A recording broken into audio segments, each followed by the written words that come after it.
बात और समय का बा जौने समय भगवान रामचंद्र जी के वनवास भयल।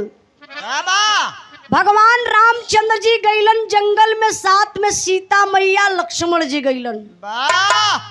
14 वर्ष के बाद भगवान रामचंद्र जी लंका का लड़ाई जीत के ना भैया तो के जानकारी है ना कि सीता का हरण भी भयल। कभी कभी शॉर्ट में भी बात बन जाले। अब हम बतियावो लगे कि सीता का हरण कैसे भल तो 4 घंटा वही में लग जाई। रामायण हो कबो खत्म ना हुई। जब लंका का लड़ाई जीत के भगवान रामचंद्र जी अयोध्या नगरी में अलन तो भगवान रामचंद्र जी के सास ससुर मतलब सीता जी के माता पिता विचार कैलन कि हमार बेटी दामाद 14 वर्ष के बाद जंगल में बिताई के आज अलन है तो एक काम करल जा कि हमान स्वागत समारोह रख दियल जाए। जैसे आजकल नेता लोगन का स्वागत समारोह आप लोग रखला, वही तरीके से भगवान रामचंद्र जी का बुलावा भयल जनकपुर में। तो भगवान रामचंद्र जी अपने सारे बंदरी सेना के साथ अब माता सीता जी के साथ लक्ष्मण जी के साथ बाबू पहुंचल जनकपुरी में।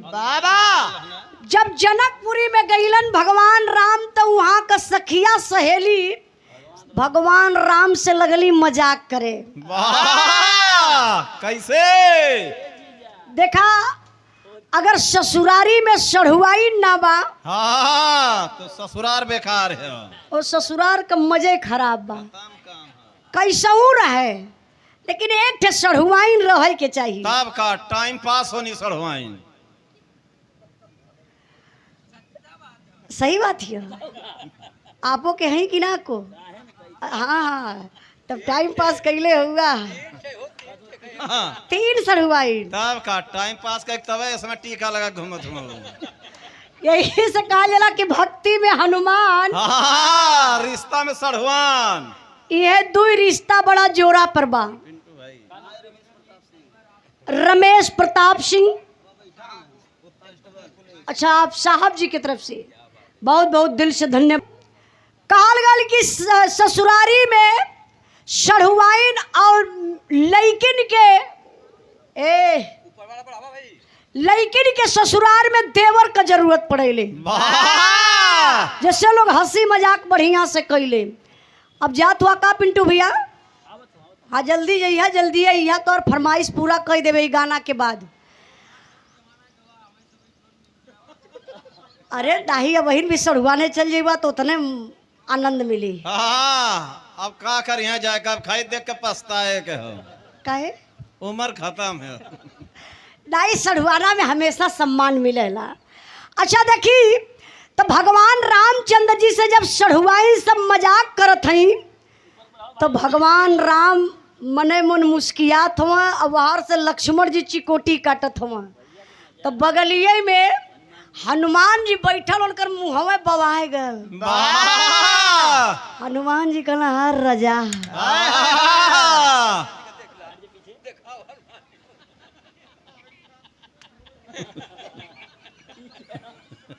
ये हनुमान सार रंगूर हूँ का करत हो बहनी और जाए चक्कर में हूँ। अच्छा हम गाना गावत के हनुमान बनने के का जरूरत रहा है भैया वीडियो दिखावत हो। हम आइडियो में ला तो वीडियो में चलत हुआ। हनुमान जी कैसे रहला जानत हो उजाला ना देखत है। अब हनुमान जी वही बगलिए में ऐसे बैठ के हनुमान जी का मुंह बवाए गल। हनुमान जी कहला कि यार रजा भगवान का मजा हो। भगवान अपने ससुरारी में आयल हम सड़ुआई से मजाक करत हई। अगर हमरो बियाह भयल लात हमहू ससुरारी में जाई हमारो सड़ुआई आउती सुहरौती रहती तो हमरो सड़ुआई नाई कि हमसे सब मजाक करती। अभी हनुमान जी सोचत हुआ भगवान रामचंद्र जी हनुमान जी के दिल का बात जान गई। अब भगवान राम बात के बार बार सोचे कहे मौका मिली तब बताई। का मौका मिली तब बताई हनुमान जी के जब भगवान राम अपने ससुरारी से बाबू वापस अइले फिर अयोध्या नगरी में, तो एक दिन का बात बा। वो बात का बा मास्टर साहब,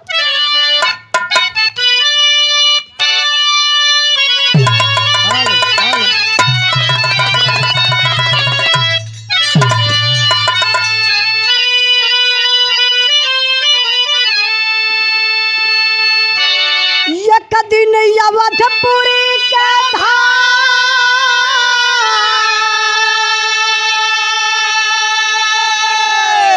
बैठे सिंहासन पर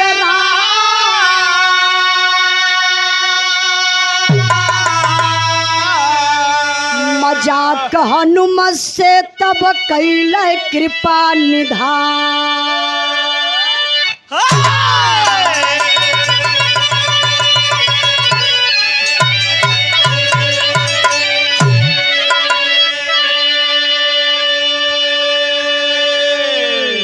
एक दिन अवधपुरी के धाम बैठे सिंहासन पर राम मजाक हनुमत से तब कैले कृपा निधान। एक दिन के बाद में ऐसे दरबार लगल बा, सिंहासन पर भगवान रामचंद्र जी बैठल हवन। एगो बात कहलन भगवान, कौन बात कहलन? हेलो बेस और कहते हैं प्रभु राम, और कहते हैं प्रभु राम, मेरा विचार है नारी के बिना ये जीवन बेकार है, नारी के बिना ये जीवन बेकार है, नारी के बिना ये जीवन बेकार है। भगवान राम कहले कि आज के सभा में मेरा यही विचार कर रहा है जो मैं बता रहा हूँ। क्या विचार है? कहले जीव जंत इंसान सबके जिंदगी में एक नारी का होना बड़ा अनिवार्य है। नारी मतलब समझते हैं आप लोग ना? हाँ, खेत भरे वाली नारी। सारे अब तो पाइप है गिनी रे। अब इनके के समझाई? नारी और नाली में बहुत फर्क। नारी और नाली में बड़ा अंतर है। नारी का मतलब हाँ, जवन्ना सोले ओके कहल जाला। अनिवार्य है, जरूरी है। इसलिए जरूरी है कतनी बंदरी सेना बैठल रहना, सब लोग ताली लगल बजावे, कहे वाह प्रभु जी, वाह वाह वाह वाह। आप तो एकदम सही सोच रहे हैं कि हर एक इंसान के जीव जंत के जिंदगी में एक नारी का होना बड़ा अनिवार्य है। तबले भगवान राम एगो बात फिर कहलन। का कहलन? नील नल नील सल सब अयोध्या सैलानी, नल नील सल सब अयोध्या सैलानी, सभा बीच बोले हरि मधुर बानी, करूंगा कपी के शादी की अगुवाई, करूंगा कपी के शादी की अगुवाई, इनके कपारे पर सेहरा बधाई। भगवान राम कहले कि सुनिए, अरे बाप रे, ये भी तरी से पानी छिड़कवा देता धीरे।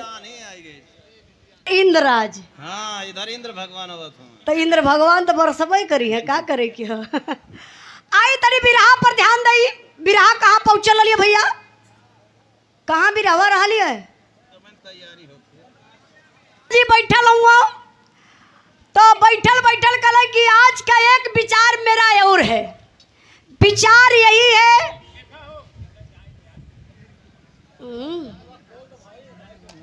हनुमान जी की शादी करवा दूं। अरे जितना बंदरी सेना रहना उठ के बाबू खड़ा हो गईलन, लगल सभा में तर तर तर तर ताली।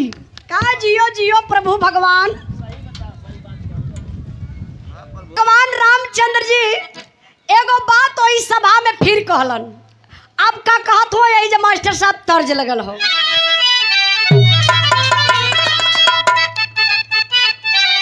हेलो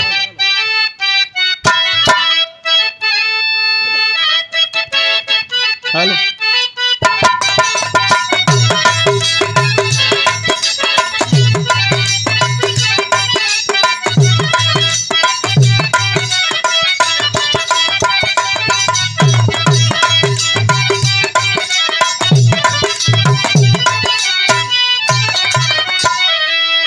यह गीत के लाइन में कौन गीत बा? अम्मा महुआ वा का झूमर डरिया, अरे अम्मा महुआ वा का झूमर डरिया, पानी तकना बलमुआ हमारे ओरिया। कान जी से कहलन का कहत हो मास्टर साहब? हमसे न सहात बातो हार पीरावा, हमसे न सहात बातो हार पीरावा, अब न साहब विपतिया बुझार पीरावा, अब न साहब विपतिया बुझार पीरावा, अब न साहब विपतिया बुझार पीरावा। के इज्जतिया तू नाथ कर नंगी,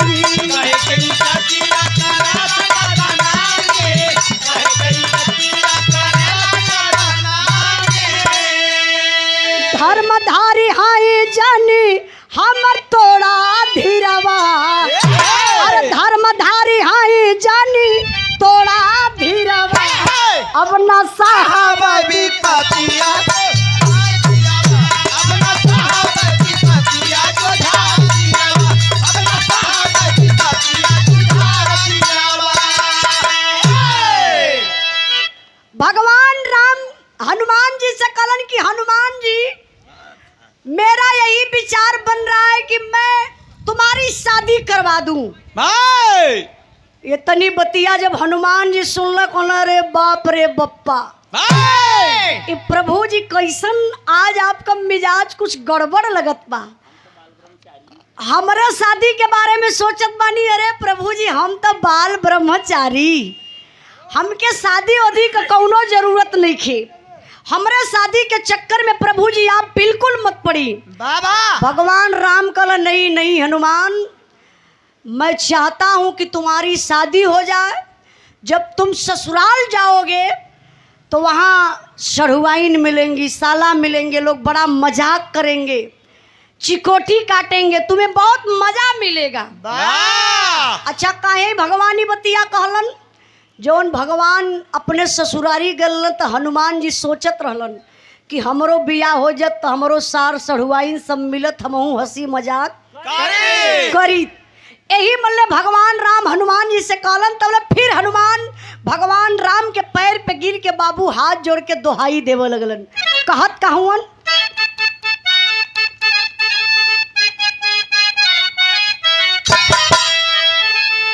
अरे चलता चलात मोरा पौआ पिरैल भैया, गोकुल हो मैया तनी दूर भैया, गोकुल हो मैया तनी दूर भैया, गोकुल हो मैया तनी दूर। भाव पर ध्यान दई हनुमान जी कहलन का कहलन?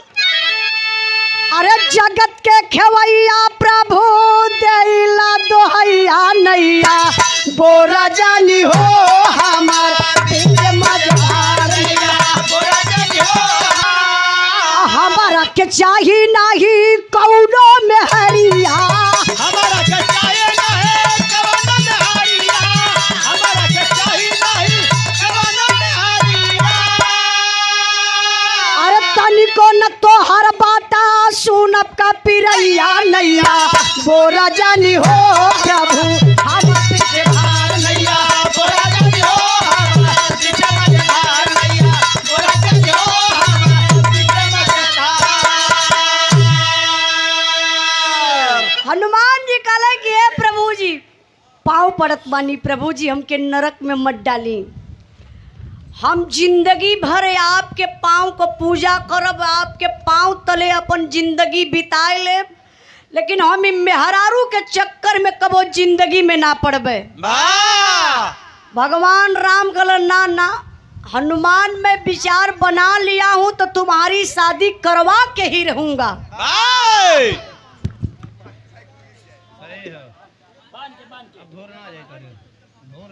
हाँ सही है कल ऐसे बांधी देवे के चाहता है एक इंदिरा जी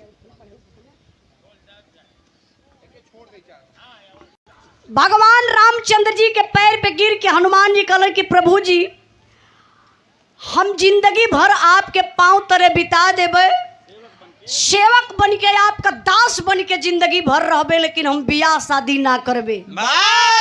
भगवान राम मुस्कियाए लगले कहले सुनो सुनो हनुमान अरे शादी किससे करवा रहा हूँ पहले ये तो सुनो दुल्हन कौन बनेगी तुम्हारी सुनो मेरी बात। भगवान राम कहलन का कहलन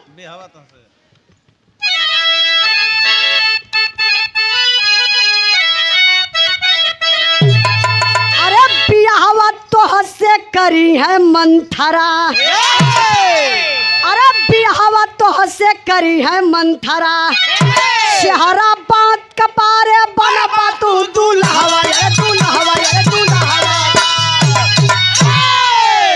भगवान राम कहले कि बियाहवा तो से करी है मंथरा कहा मंथरा तुमसे शादी करेगी शादी मंथरा से करवा रहा हूँ बहुत सुंदर है मंथरा।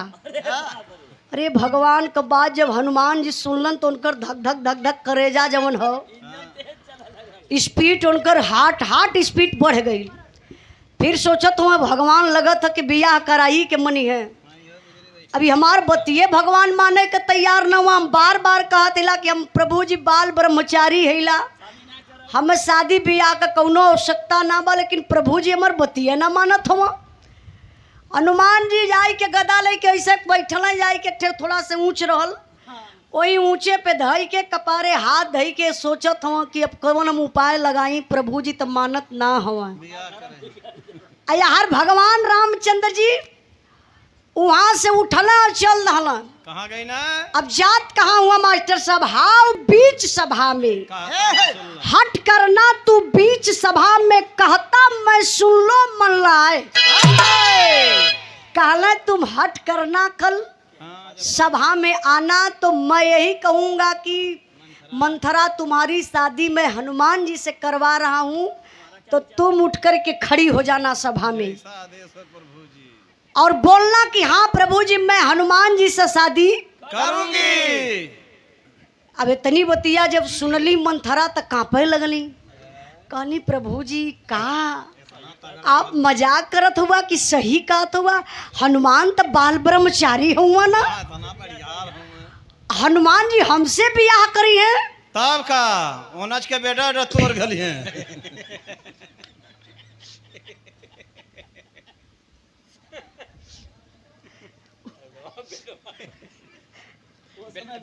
उस समय कहाँ बैठ रहा है वो कक्का तब कहाँ सुतते लेके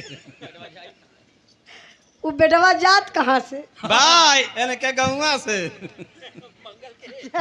अच्छा हाँ ये नहीं के गौवा से अच्छा मंथरा यह सोचत है काली कि प्रभु जी हनुमान जी से हमार बियाह करावत है हनुमान जी हमसे बियाह करी है। भगवान राम कहा कि तुम डरो मत डरने की कोई बात नहीं है भाई बस तुम कल तैयार हो जाना बोलना कि हाँ मैं प्रभु जी हनुमान जी से शादी करूंगा। इतने बात कही के बाबू भगवान रामचंद्र जी चल रहे मंथरा गईली अपने कोठरी में भगवान रामचंद्र जी गईलन अपने स्थान पे हनुमान जी गईले अपने कोठरी में। लेकिन अभी हार होत का बा मंथरा के नींद ना होत बा इंद्राज भाई मंथरा सोचत थी का सोचत थी मास्टर साहब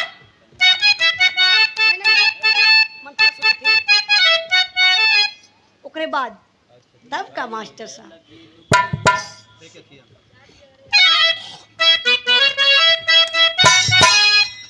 हाँ हाँ अरे क्या बात है ओहो गीत उहे लगल बा जैसे हमारे मास्टर साहब का कलर बा वैसे ही नहीं गीत बा अब समझ गलो बा कलर के मिला के बजा दा देख के अखिया में हम कजरा मरब सब की वरिया नजरा कोई बात करी है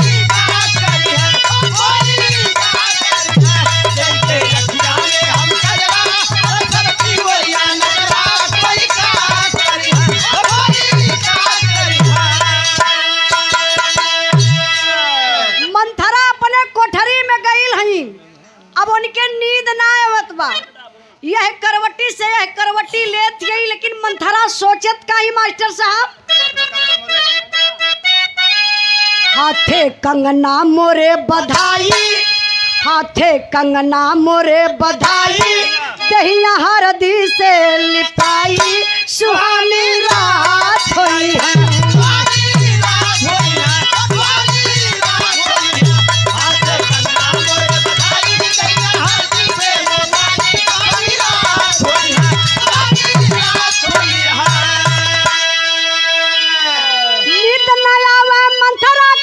करवट बदले भाई हो, करवट बदले भाई,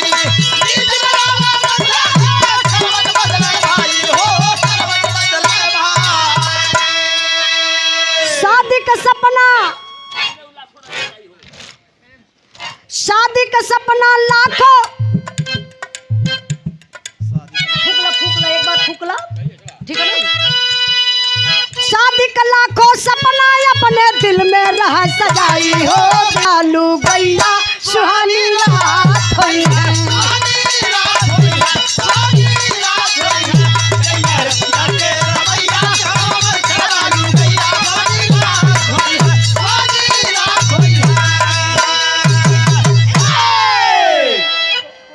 वहां मंथरा जाय के घर में लेटल हई, अब उनके नींद ना आवत बा। बार बार हनुमान जी के बारे में मंथरा सोचत यही, कहाँ हमार बियाह होई हनुमान जी से, हमरे हाथे में कंगना बनाई, मेहंदी लगाई, रंगना लगाई, हरदी देही भर छुपाई, हमार जब बियाह होई तो हम चुनरी ओढ़ब, लहंगा पहनब, और जब सुहाग रात में जाई थमके मिल के केक वाली मिठाई मिली।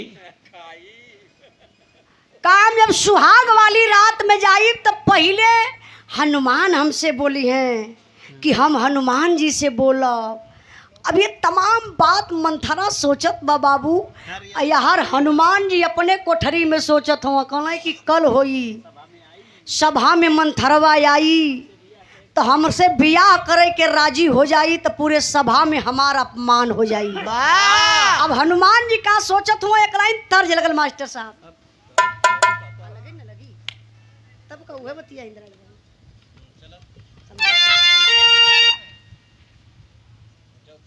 हाँ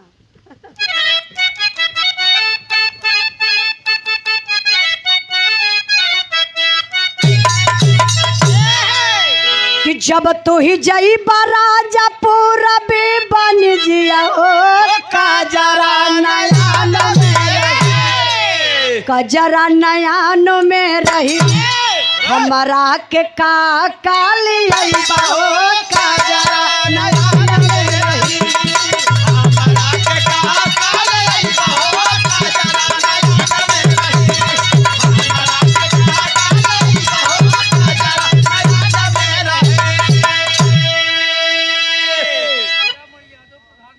जीरा हीरा मणि यादव, जब तू ही जई राजा पूरा बन जिया ओ काजरा नयान में रही, अरे कजरा नयान में रही हमारा के कावत काली अइबा हो काजरा नयान में रही, हमारा के का काली अइबा हो काजरा नयान में रही, हमारा के का काली अइबा हो काजरा नयान में रही।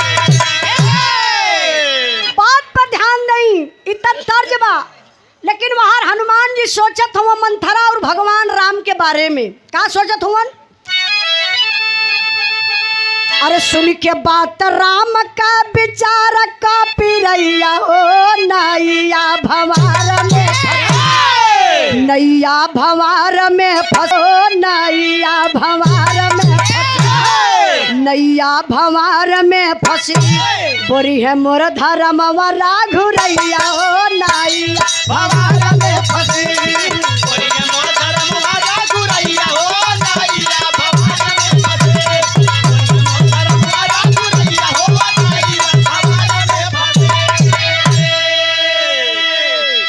अब यार हनुमान जी अपने कोठरी में सोचत हुआ कि कल तो हमार धर्म बिगड़ जाई। सभा में आई मंथरवा हमसे शादी करे कह दई, हम जो अपने आप के बड़का बाल ब्रह्मचारी बनत रहली है, ये तो हमार धर्म नसाए जाई। अब जुगाड़ कुछ तो लगाई नहीं तो दिक्कत बढ़त चल जात बा। अच्छा, दुलारे चौरसिया मोड़ बाजार से, लोलारक चौरसिया मोड़ बाजार से बड़े भैया जी की तरफ से 100 रुपए का पुरस्कार, बहुत बहुत धन्यवाद, प्रणाम। अच्छा, बबऊ पास। अब भगवान राम का बात सोचत सोचत हनुमान जी एकदम परेशान हो गई। कहला कि अब भगवान कभी बात यहाँ थोड़ा समय खातिर टार देवे। हनुमान जी उठौले गदा और गोड़ दबौले, करीबन रात का 10-11 बजत रहल हुई। पहुँच गई मंथरा की कोठरी।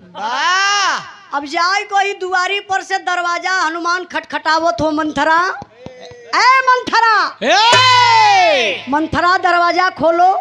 मंथरा मंथरा मंथरा मंथरा कैले हुआ। अब मंथरा तो अपने सपना में हई कि हमार बियाह होई, हमके हरदी पोताई लहंगा चुनरी पहिनब, दुल्हन बनबे, हम जाई हमार सुहाग रात होई। हाँ, तो हर सुहागरात सार के मनाई।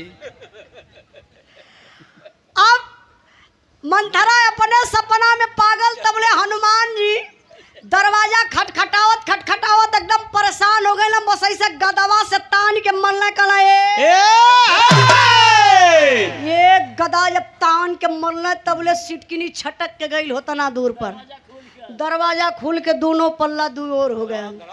हनुमान जी भागल भागल जब गईले, मंथरा देखली हनुमान जी के, उठ के चारपाई से खड़ा हो गईली। स्वामी जी एक रात ना बर्दाश्त करते। हाथ जोड़ के कहली, प्रभु जी एक रात ना बर्दाश्त, एक रात ना बर्दाश्त के बौला। तब का बहन दोपहरियों में लिया चलल होता।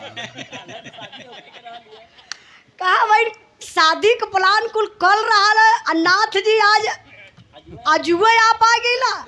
हनुमान जी कहला नाथ न नथुनी, कहला इधर आओ, आओ इधर। मंथरा सोचत थी अब कि कैसे बोला तू, कैसे हम इनके लगवा जाई, हम तो इनकर दुल्हन बने वाला ही। हमरे शर्म लगत हियो। मंथरा का दिमाग तुरंत काम कैलस। जाई के मंथरा हनुमान जी का पैरवा छुए लगली। काहे? अब मंथरा अपन पति हनुमान जी के मान लहले रहली। जब पैरवा छुअली तबले हनुमान लेबा न देबा मारलन चियारी केहुनी। अभी बेचारी एकदम चपक गई जमीन। ऐसे मेघिया ना चपक जाली, अब वैसे जमीन में चपक गई मंथरा। फिर उठ के फिर गोड़ धरती, नाथ जी काहे मारत हुआ, काहे नाथ न नथुनी, बिया करबी, पहले बोल बियाह करबी। मंथरा का हाँ नाथ हम बियाहवा तुही से करबे। तबले मरले फिर एक केहुनी, पहले बोल बियाह करबी। तो मंथरा कहता हाँ प्रभु जी बियाहवा हम आपे से करबे। तबले मरले फिर एक केहुनी। मंथरा समझती ना, ये तो बियाहवे करे बदे आल हमर रतिया का ना। मंथरा ये समझती है अभी मारत काहे में लाल ऐसे उठा के गदा तनना कहना अब मत कहे एको बार कि हम बियाह करबे। कहे प्रभु पहले बतावा रीजन का हो। हनुमान जी कहना अपन मुंह देखले उस शीशा में कब्बो, जाए के पहले शीशा में मुंह देख ला, तोहर मुंह देख ही लाकना। मुंह जैसे तो डाइन हो। करतलिया मत भैया तो की कर मुंह डाइन हो, वह मंथरा के आप होली। हनुमान जी कहले कि बनौले हूँ चोखा जैसन मुंह, अब बियाह करबू हनुमान से। कल प्रभु भगवान रामचंद्र जी का दरबार लगेगा। जब भगवान रामचंद्र जी पूछिए कि मंथरा तुम हनुमान से शादी करोगी, तो तुरंत प्रभु के सामने एक बात करी है नहीं कि ना प्रभु जी हम हनुमान से बियाह ना करबे। अगर कहली कि हम बियाह करबे, अरे बाप रे, अगर कल त हाँ कह डाली शादी खातिर, तो सभा में इस समझ ले कि मंथरा ई गदा या कब भूई गिरी ना। अगर जबरी भगवान राम बिया हमार तोर कराय भी दी है हाँ तो ई सोच ले कि शादी के पहले ई हालात बा। हाँ तो सुहाग रात में तोर का दशा करब। अब भैया मंथरा डराई गई। कल ठीक बा, कौनो कीमत पर हम कल शादी तोसे करे के कहब नहीं, हम तोसे जिंदगी भर ना शादी करबे। काला एकदम पक्की बात बा। अब भैया इतने बात कही के हनुमान जी अपन गईले अपने कोठरी में। धीरे धीरे सुबेर भयल। जब सुबेर भयल भगवान रामचंद्र जी का दरबार लगल बा। अब यार सारी बंदरी सेना या नील नल जामवंत हनुमान अंगद सब लोग बैठल बा। पूरी बंदरी सेना गई है। और वही हनुमान जी पीछे बैठल हुआ हर बार निहरते हुआ कि देखी मंथरवा बाय कहाँ। तब वही मंथरा का पता ही ना बा। अब हर मंथरा का हालात एकदम बेचारी का पंचर बा। मरले हुए तनी मार हनुमान जी के बेचारी से न डोल जात न बोल जात। हाँ तो जयमाल कैसे डाल पाई। अब शरीर भरो करे हरदी पोताइल बा बाहर। यार धीरे धीरे समय बीतत बा। तब भयल का मास्टर साहब 1 मिनट गुल्लू यादव हमारे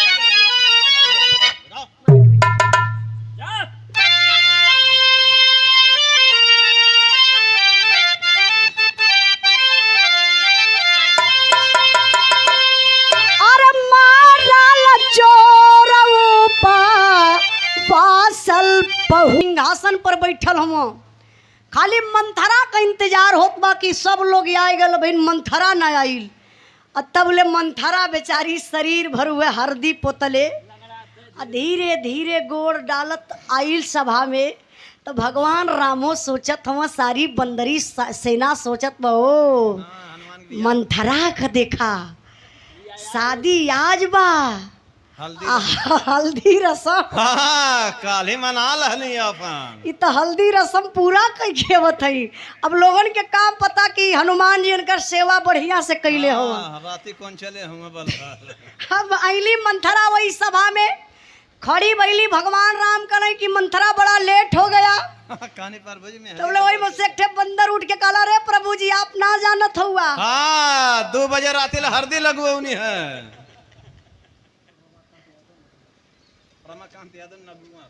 अनर जब ये बात कल के रे प्रभु जी आप ना जानत हुआ हरदी रसम पूरा कई केवत है। हाँ सवेरे अनकर नींद ना खुल पौला है। अब अली बाबू मंथरा भगवान राम कहे मंथरा एक बात बताओ। अब भगवान तक काल ही का उनके सहेजले रहना कि कल सभा में आके बोल देना कि मैं हनुमान जी से शादी करूंगी। तो भगवान राम तो जानते हुआ कि हाँ कहबे करी हैं। पूछले कि मंथरा मैं तुम्हारी शादी हनुमान जी से करवा रहा हूँ, तुम्हारा क्या विचार है। अब मंथरा जी मुड़ी नीचे कैली, बोलती नहीं। भगवान राम कहने के रे मंथरा कल तक तो तुम बहुत खुश थी, आज क्या हो गया, क्यों। तो बोले दूसरे ठे बानर वहां से बोला, अरे प्रभु जी शर्मा थी हनुमान जी के ससुरारी के लोग उनके हुए। हनुमान जी के देख के शर्मा थी। अब यार मंथरा के तब बात औती ना हो। तब हरियन तब हनुमान के ओरिया मंथरा ताकत है। तब हनुमान अपन गदवा ऐसे धीरे से कन्हवा पे रख ले, बस ऐसे धीरे से कह दे। तो मंथरा और मुड़िया नीचे कह ले। कहीं ऐसा न हो कि सभा में आए के 2-4 गदा धर। अगर 2-4 गदा धर दिए तो फिर सभा में हमारी इज्जत का रह जाई। राती में मरल तो केहू ना देखल है और सभा में बेइज्जती बड़ियार हो जाई। मंथरा मुड़ी नीचे कैले चल जाती। भगवान राम कहने बोलो बोलो। हाँ क्या बात है मंथरा, क्या बात है, क्यों नहीं बोल रही हो। तो हनुमान जी वारे से इशारा करत हो। फिर मंथरा मुड़ी नीचे कैले। प्रभु भगवान राम के का पता कि हरो इशारा चलत हो। भगवान कहना बोलो बोलो, दिल खोल के बोलो, मैं तुम्हारे साथ हूँ। तब मंथरा कहलस बाबू अपने दिल का बात। क्या कहलस मास्टर साहब।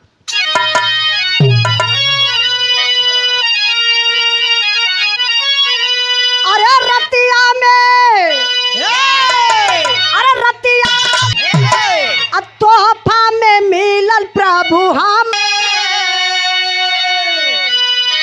मंथरा हाथ जोड़ के खड़ी भैली, काली प्रभु शादी आप करे कहत हुआ वो हनुमान जी से। प्रभु जी हम शादी ना करबे। भगवान कहले कि अरे क्या नहीं करेगी रे, क्या हुआ, क्यों नहीं शादी कर रही हो? हनुमान जी तैयार हो, तुम शादी करने के लिए इनकार कर रही हो? कहा प्रभु जी वो बनरे का जात, वो कहा जाना बिया हुआ के बारे में। ई बानर का जात बियाह शादी के बारे में का जाने? प्रभु जी जो नहीं कहा तो हरदी रस्म पूरा कई के आल हैला। शादी का बात आज रहल, हनुमान जी रतिये में हमारे कोठरी में पहुंच गई। बड़ा बेइज्जत कईने। भगवान कहले कि रे हनुमान, इतनी जल्दीबाजी क्या थी? शादी का डेट आज है, एक दिन पहले तुम मंथरा के कोठरी में चले गए। हनुमान जी का मूड़ी नीचे हो गई कि प्रभु जी का सोचत हुआ।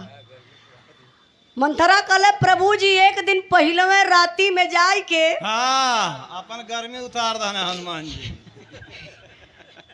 शादी के नाम पर हमके बड़ी मार मरलन, इतनी मार मरलन, इतनी मार मरलन, कैसो कैसो तो उठ के हम साहब आपके दरबार में प्रभु जी अली। हमार हिम्मत ना रहल कि हमें दरबार में आए जाई। हाथ गोड़ जोड़त है, ये प्रभु जी जिंदगी भर कुंवार रह जाब चली, लेकिन ए बनरे के जात से बियाह ना करबे। वाह! तब भगवान एगो बात कहलन। कौन बात कहलन? भलाई ने शादी कैले हता। अरे भला ही ना शादी कैले होता बजरंगी, काहे तुम्हारी के बनाई दिहला भंगी।